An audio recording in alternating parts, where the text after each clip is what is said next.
Hi hello good morning नमस्कार मैत्रिणींनो, शुभ दुपार. आज मी माझा नवीन ब्लॉग बनवला आहे. सकाळचे माझे स्वयंपाकाचे रुटीन तर तुम्ही पाहतच आहात की मी उठल्यानंतर चहा बनवण्याकरता गॅसवरती टोप ठेवत आहे. त्यानंतर त्यामध्ये मापानेच 2 तांबे पाणी ओतले. 2 तांबे पाणी ओतत आहे आता.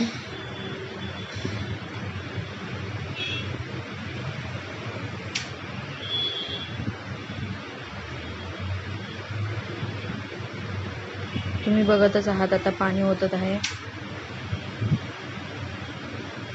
पाणी ओतून झाल्यानंतर त्याच्यामध्ये मी 2 वाटी साखर आणि 10 छोटे चमचे चहा पावडर टाकून बघा चहाला कशी छान उकळी आली आहे.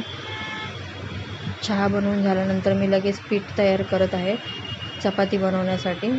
हे पीठ आपलं मळून घेते मी व्यवस्थित. पीठ तयार झाल्यानंतर बघतच आहात कसे व्यवस्थित पीठ मळते आणि पीठ मळून ठेवलं मी आहे साईडला. पीठ मळून झाल्यानंतर 10 मिनटं तसंच ठेवलं आहे. नंतर त्याचे छोटे छोटे गोळे तयार केले आहेत. हे पहा, हे पिठाचे मी गोळे तयार करून चपाती लाटले आहेत. तुम्ही बघतच आहात मी चपाती लाटत आहे.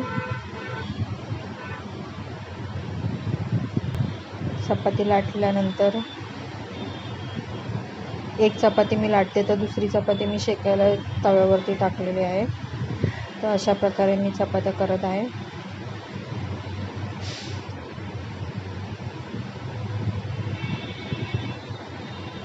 माझ्या चपात्या इथे तयारच होत आहेत.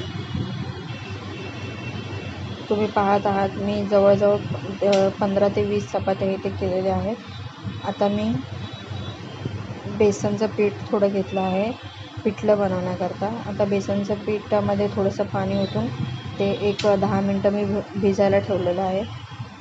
पीठ भिजून ठेवलं ना की ते चांगलं व्यवस्थित एकसारखं होऊन जातं, गोळे वगैरे राहत नाही. त्याच्यानंतर कढईमध्ये तेल घेतलं आहे. थोडं तेल घेऊन तेलामध्ये मिरची 4 ते 5 मिरची, थोडंसं जिरं आणि लसूण हे बारीक करून टाकून त्याची फोडणी दिल्यानंतर हे पिठलं मी